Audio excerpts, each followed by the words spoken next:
Welcome to Stockbox here live from Resourcing Tomorrow here in London. I do see behind me Charlie Stevenson. I won't bother him, but he's someone who is regularly on the podcast from Stockbox. It's good to see him here, and I'll have a chat to him in a moment. We're going to grab a couple of companies just now. Everyone's got very packed diaries, which is great. Speaking to Darren Hazelwood earlier from Panther Metals, and he said he's very busy. He said it's one of the best events he's been to. He said people here get it. They're talking the same language.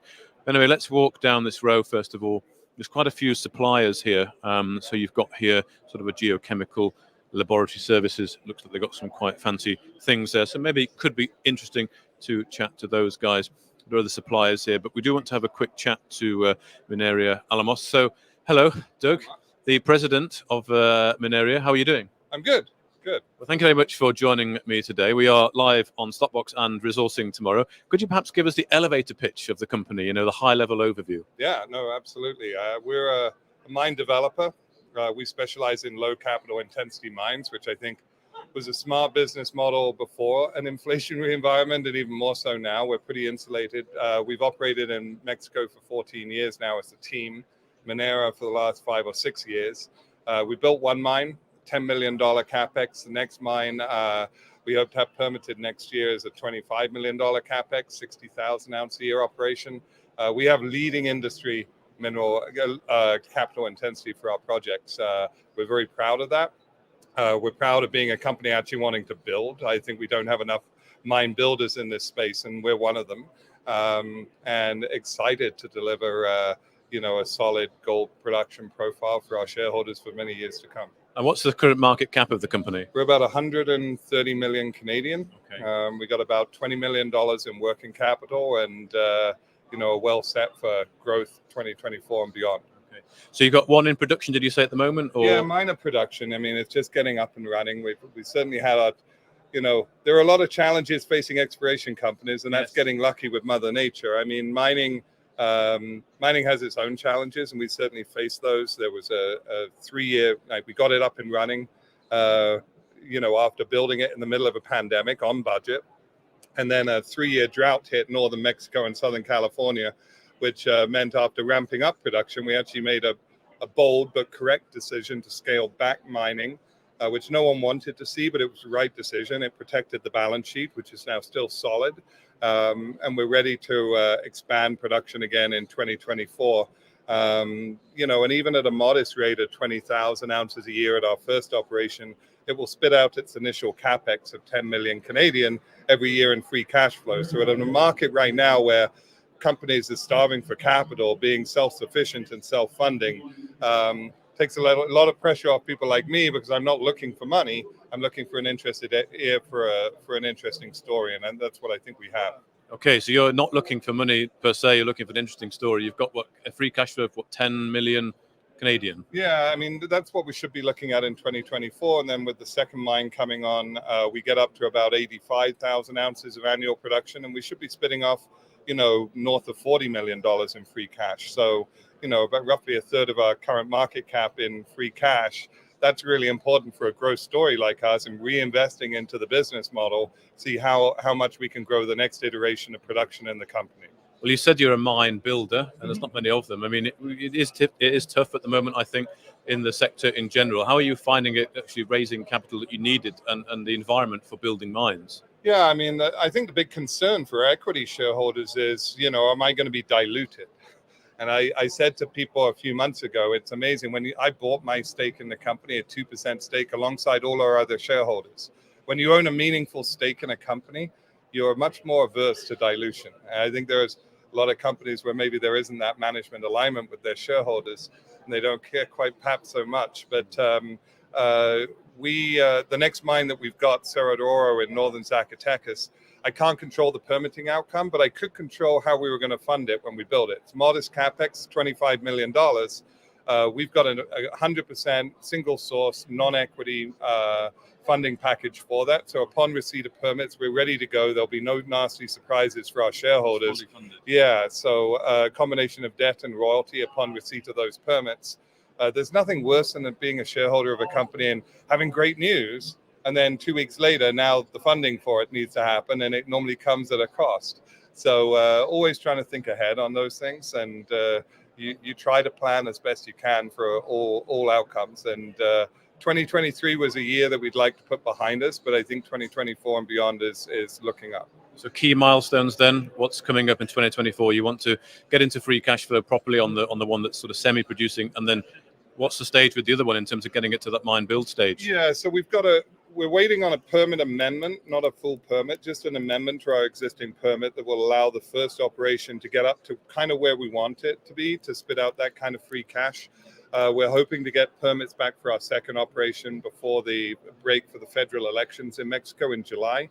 And so very significant permit news that will allow us to really drive some cash flow generation for the company and the shareholders. So that's probably the biggest thing to watch for. And how are you finding resourcing tomorrow? Have you got plenty of interest in the project? Yeah, I mean, it's always a great show. We got a packed schedule. About to go and do a 3-minute pitch battle now, so this has got me all nicely warmed up for it. So I appreciate the time you coming round, Mark. Well, good luck with your pitch battle. I know you have 3 minutes. I'm hosting one tomorrow. You've got 3 minutes to make a pitch, and I think you get, what is it, a virtual 10 million or something like that? I think, but you don't need money anyway. I don't need money, so they can keep it. Again, I'm just there for people that got an ear to an interesting story. So hopefully it resonates. Thanks very much, Doug, and I'll catch you again at the show. Okay. Good luck. Cheers. Well, that's Doug there from Minera Alamos, and we just need to go now and talk to these guys with the aeroplanes here. That looks quite exciting. So, hello.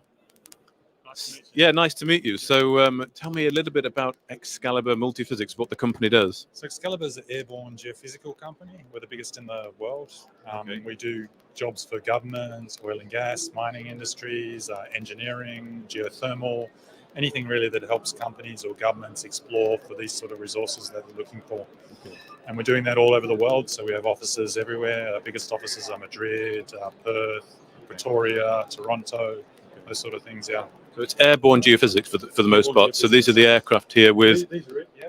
So we've got different systems. So we've got our magnetics and radiometric systems. We've got our high-end niche technologies, which is our Tempest, our electromagnetics. We've got our gravity gradiometry. We've got a remote sensing division. We pretty much cover everything related to airborne exploration, yeah. Yeah, and how busy are you at the moment then, just to get a sense of sort of the vibe in the sector? We're actually doing very well. I mean, I work traditionally or principally in Africa and the Middle East, and it's actually booming there at the moment. A lot of it is driven by the governments trying to get their geoscience databases up to date so everyone can use that. Similar to what Geoscience Australia does there, get the miners in, get the investment, get the tax dollars and those sort of things. So it's really going well for us in that region, yeah. And worldwide as well. And what sort of companies are calling you then in terms of the commodities that they're exploring for? It's a bit of everything. Obviously, everyone's looking for lithium, which is a tough one. But there's copper, there's gold. Traditionally, has always been our biggest market.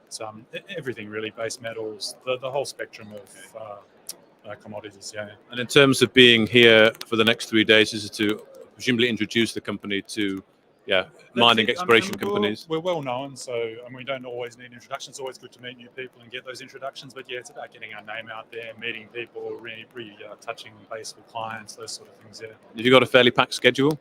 I do actually. I've got a talk tomorrow to 4:20, talking about technology. One of my colleagues is talking today on ESG. So yeah, it's been pretty good. Meeting a lot of companies, a lot of people, a few government organisations. So yeah, it's good. And just in terms of the sector in general then, how close is your ear to the ground on the sort of mining exploration sector? Have you been through a couple of cycles, couple of ups and downs? The busts and the booms, yeah, they'll probably keep going. I mean, seems pretty steady at the moment. It seems to be going pretty well. It's getting driven by different regions, like Saudi Arabia, for instance, is really going ahead. So there's different factors driving it, I think. But yeah, it's always going to have that. Bullish on the sector generally? I think so, yeah. I think it's going to be good. It's been good for a couple of years. I think it's been good for the next few years. Like I said, there's a commodity deficit. So I think there's really going to be a drive for more exploration going forward, yeah. Good. Well, thank you very much for your time. Pleasure. Best of luck at the show. And we'll see you next time. Okay. Well, there we go. That's Xcalibur Multiphysics, a bit of a different company there. So at this one company, I think we can just grab the CEO has just come back from getting some lunch. It's Viva Gold Core. Good morning, sir. Good morning. Do you have a few minutes for a quick interview? Sure. So, well, we're live at the minute on Resourcing Tomorrow and Stockbox. So we're just getting short interviews with companies, just finding out what they're all about. So will you start us off with a bit of an elevator pitch, the high-level overview of the company? Elevator pitch. Well, Viva Gold, our primary assets in Tonopah, Nevada. It's on the Walker Lane Trend of Western Nevada. And it's an advanced stage exploration development project. Okay. We're moving it quite rapidly towards feasibility study, which we hope to move into later this year. We're currently raising funds to do an infill drilling program. Okay. Bulk of our baseline study work is complete.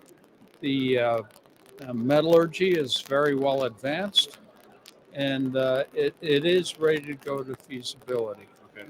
So that is the bottom line on this project. We're in mining country. We're about a half hour's drive from Kinross's Round Mountain gold mine, and it's in Nevada. It's a place where you can actually build a mine. It's part of the major mainstay of the local economy. So, we feel very good about the prospects for Viva and its Tonopah Gold Project. And how much are you looking to raise for the feasibility study? We're currently raising for the infill drilling program about $2 million. And that's well in progress. We announced it last week and hope to close it week after next. Okay. And this infill drilling then will go into the feasibility study, is that right? Yes, we had commenced a preliminary economic analysis and got pretty advanced on it, but came to realize that we needed more infill drilling to make really improve the category of some of the high-grade discoveries that we made last year and this year in our drilling programs.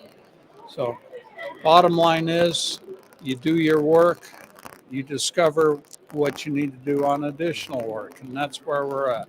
Okay. And you said you're in Nevada where you can actually get a mine built. What's the sort of government attitude at the moment to new mines and homegrown production, let's say, for valuable commodities in the United States? It's actually fairly good. Our last drilling program, the Federal Bureau of Land Management returned our drilling permits in a week. So I can't say that that's a bad sign. No. And in terms of news flow to come, then of course you're raising the funds. You then be able to go and do the infill drilling.